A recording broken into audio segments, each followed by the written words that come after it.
Assalamualaikum warahmatullahi wabarakatuh. Salam bela negara. Perkenalkan, kami dari kelompok 1 Manajemen Pemasaran Internasional.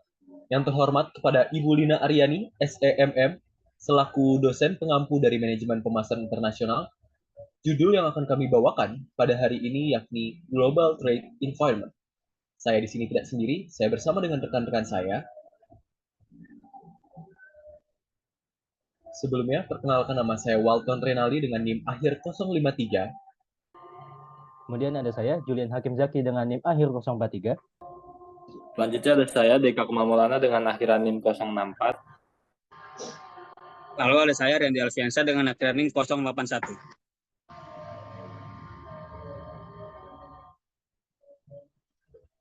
Adapun topik yang akan kami bawakan pada hari ini yaitu pertama the World Trade Organization, kemudian Preferential Trade Agreement and Free Trade Area, kemudian Custom Union and Common Market and Economic Union, kemudian studi kasus.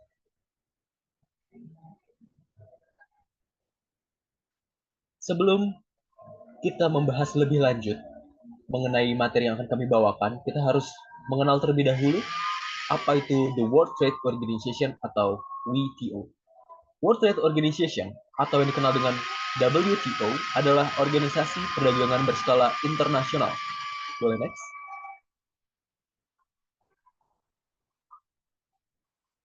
Adapun tujuan dari WTO atau World Trade Organization yakni membuat perdagangan antar negara menjadi semakin terbuka, memakmurkan masyarakat global, serta menyelesaikan masalah ekonomi internasional.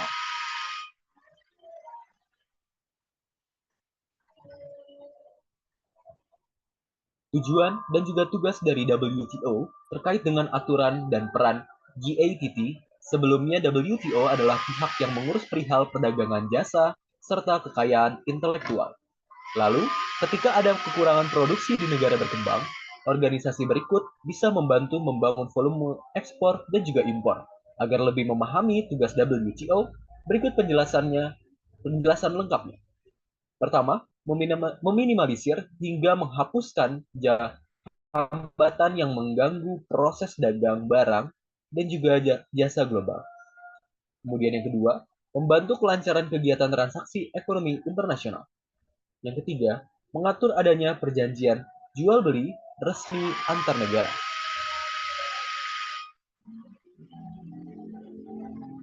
Alur dari World Trade Organization atau WTO, yang pertama, melakukan pembaharuan dan juga perundingan antar negara terlebih dahulu. Kemudian implementasi. Yang ketiga, pemantauan dan juga penegakan atas aturan yang ditetapkan oleh World Trade Organization. Kemudian yang keempat, penyelesaian sengketa permasalahan dari ranah permasalahan yang dibawa ke ranah World Trade Organization. Kemudian kerjasama dan dukungan teknis. Kerjasama berikut yakni diselesaikan oleh anggota yang terlibat, negara anggota yang terlibat. Kemudian yang keenam, peran dan juga perwakilan. Peran dan perwakilan di sini yakni perwakilan atas negara-negara yang terlibat, serta evaluasi kebijakan tersebut dievaluasi apakah perlu adanya pembenahan atas kebijakan-kebijakan tersebut, apakah sudah relevan atau ada yang perlu diralat untuk hal tersebut untuk memaksimalkan peraturan dari World Trade Organization. Dan yang terakhir adalah kepatuhan atas peraturan-peraturan yang telah dievaluasi dan juga telah dirundingkan sebelumnya.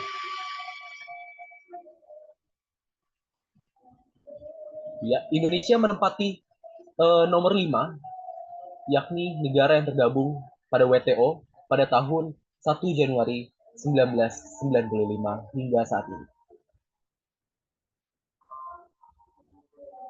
Oke, selanjutnya kita masuk ke pembahasan Preferential Trade Agreement dan Free Trade Area. Boleh di next.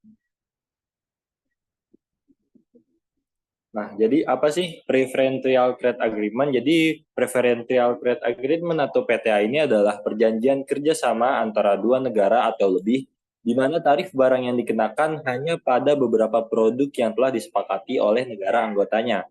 Tarif barang tersebut lebih rendah dibanding dengan tarif barang yang diperdagangkan dengan negara di luar anggotanya. Boleh di next.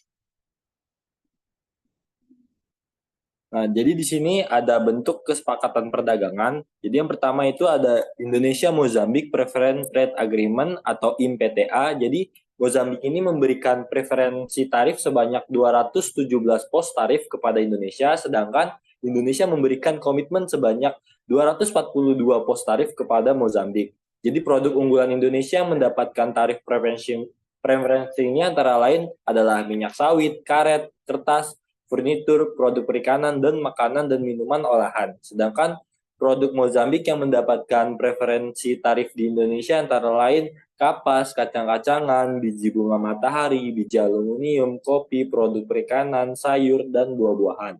Lalu yang kedua ada Indonesia dan Iran menandatangani perjanjian perdagangan preferensial atau PTA. Jadi dalam perjanjian ini, Indonesia akan memberikan akses yang lebih besar kepada Iran untuk mengekspor produk seperti makanan olahan, farmasi, tekstil, minyak kelapa sawit, kopi, dan teh. Sebaliknya, Iran akan memberikan akses yang lebih besar bagi Indonesia untuk mengekspor produknya termasuk makanan olahan, farmasi, tekstil, minyak kelapa sawit, kopi, dan teh. Jadi secara umum ini bentuk kerjasama perdagangan antara dua negara atau lebih, baik PTA, sistem perdagangan regional, sistem perdagangan multilateral, maupun organisasi perdagangan dunia, memiliki prinsip yang sama, yaitu menurunkan atau menghilangkan semua bentuk hambatan perdagangan, baik tarif maupun non-tarif. Boleh di next. Nah, jadi di sini ada manfaat dari PTA itu sendiri. Jadi, yang pertama itu berkurangnya biaya ekspor dan impor, yang kedua meningkatkan perdagangan di antara kedua negara mitra PTA, dan yang ketiga adalah menciptakan peluang pasar baru antara negara mitra PTA maupun di luar negara mitra. Boleh di next. Nah, selanjutnya kita akan membahas tentang Free Trade Area atau Agreement. Jadi, Free Trade Agreement atau FTA ini adalah perjanjian perdagangan internasional yang melibatkan dua atau lebih pihak-pihak yang mengadakan perjanjian yang mengatur pengenaan resiprokal tarif preferensi di antara pihak-pihak yang mengadakan perjanjian tersebut. Boleh di next. Jadi Free Trade Agreement atau FTA ini merupakan suatu perjanjian perdagangan bebas yang dilakukan antara suatu negara dengan negara lainnya. Pembentukan berbagai FTA merupakan akibat dari liberalisasi perdagangan yang tidak dapat dihindarkan oleh semua negara sebagai anggota masyarakat internasional. Hal inilah yang mendorong terbentuknya blok-blok perdagangan bebas. FTA dapat dibentuk secara bilateral, misalnya antara Amerika Serikat dengan Singapura, Amerika Serikat dengan Chile, Jepang dengan Singapura, maupun regional seperti ASEAN Free Trade Area atau AFTA, North America Free Trade Area atau NAFTA, dan Uni Eropa. Boleh di next. Nah, jadi di sini ada manfaat dari FTA sama seperti sebelumnya. Jadi manfaatnya yang pertama ada meningkatkan kegiatan ekspor, yang kedua ada memperluas tenaga kerja, dan yang ketiga ada menambah devisa negara. Boleh di next.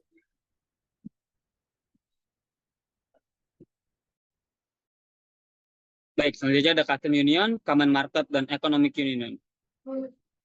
Yang pertama ada Custom Union, di mana apa sih Custom Union itu? Custom Union adalah pada tahap ini satu tingkat lebih tinggi dari FTA, yaitu mewajibkan semua negara anggota untuk menjelaskan kebijakan perdagangan mereka terhadap negara-negara non-anggota. Jadi bukan hanya menghilangkan hambatan perdagangan, tapi setiap negara anggota dituntut untuk menyamakan kebijakan perdagangan mereka dan tidak lagi bebas dalam menentukan kebijakan komersial negaranya kepada negara yang bukan anggota. Nah, misalnya pada tahun 1996, Uni Eropa dan Turki memperkasai Custom Union dalam upaya untuk meningkatkan perdagangan dua arah di atas tingkat rata-rata tahunan sebesar 20 miliar dolar.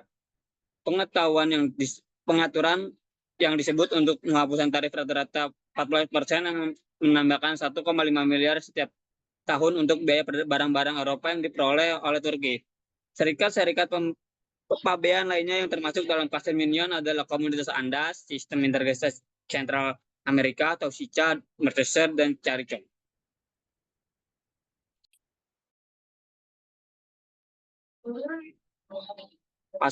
Yang selanjutnya ada Common Market. Pasar bersama adalah tingkat integrasi ekonomi berikutnya. Selain penghapusan hambatan internal untuk perdagangan berupa pembentukan tarif eksternal yang sama, pasar bersama mungkin untuk pergerakan bebas faktor-faktor produksi, termasuk tenaga kerja dan modal, komunitas Andeas, komunitas SICA, CARICOM yang sangat yang saat ini berfungsi sebagai custom union pada akhirnya dapat berkembang menjadi pasar bersama.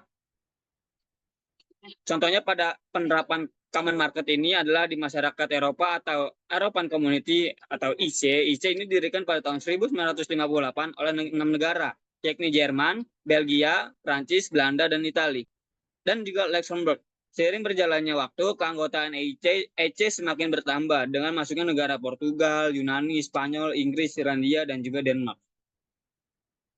Dan yang terakhir ada Economic Union. Economic Union adalah sebuah serikat ekonomi dibangun atas penghapusan hambatan tarif internal, pembentukan hambatan eksternal yang umum, dan aliran faktor yang bebas. Hal ini bertujuan untuk mengkoordinasikan dan menyelaraskan kebijakan ekonomi dan sosial di dalam serikat untuk memfasilitasi aliran bebas modal, tenaga kerja, dan barang jasa dari suatu negara ke negara lain. Sebuah serikat ekonomi adalah pasar bersama tidak hanya untuk barang, tetapi juga untuk jasa dan juga modal. Nah, misalnya pada Uni Eropa, jika para profesional akan dapat bekerja di mana saja di Uni Eropa, para anggota harus menyelaraskan peraturan mereka. Anggotanya sepakat untuk mengadopsi kebijakan bersama di berbagai bidang, termasuk pasar tunggal, kebijakan moneter yang dijalankan oleh Bank Sentral Eropa atau ECB, dan kebijakan perdagangan luar negeri yang bersatu.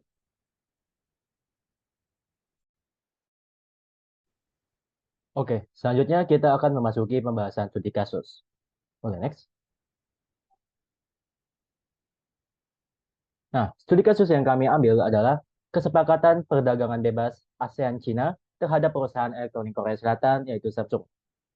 Perusahaan elektronik Korea Selatan, seperti Samsung Electronics, telah merasakan dampak dari kesepakatan perdagangan bebas atau FTA antara ASEAN dan China yang mulai berlaku pada tahun 2010.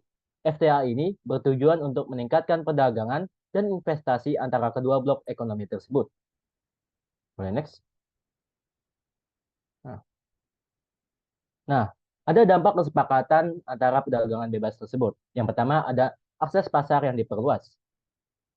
Akses pasar yang diperluas berkat FTA, perusahaan elektronik Korea Selatan mendapatkan akses pasar yang lebih mudah ke negara-negara ASEAN dan China tanpa hambatan tarif impor yang signifikan. Yang kedua, ada peningkatan persaingan. Namun, FTA juga meningkatkan persaingan di pasar regional dengan perusahaan-perusahaan Tiongkok mendapatkan keuntungan dari biaya produksi yang lebih rendah dan akses yang lebih mudah ke pasar ASEAN. Boleh next. Nah, dari dampak-dampak tersebut, ada strategi untuk menghadapi kesepakatan perdagangan bebas tersebut. Yang pertama ada strategi inovasi produk dan teknologi. Nah, strategi inovasi produk dan teknologi ini yaitu mengembangkan produk dan teknologi yang lebih unggul dan inovatif untuk tetap bersaing di pasar regional yang semakin kompetitif. Yang kedua, ada strategi efisiensi operasional. Meningkatkan efisiensi operasional dan biaya produksi untuk tetap kompetitif dengan perusahaan Tiongkok yang mungkin memiliki biaya produksi yang lebih rendah. Yang ketiga, ada strategi kolaborasi dan kemitraan, yaitu membangun kemitraan strategi dengan mitra lokal di negara-negara ASEAN untuk memperkuat distribusi dan penetrasi pasar di wilayah tersebut. Nah, melalui strategi ini, perusahaan elektronik Korea Selatan dapat memanfaatkan peluang yang ditawarkan oleh FTA, ASEAN, dan China sambil menghadapi tantangan persaingan yang lebih ketat di pasar regional. Next. Baik, sekian pemaparan dari kelompok kami. Jika ada salah kata kami minta maaf. Wassalamualaikum warahmatullahi wabarakatuh.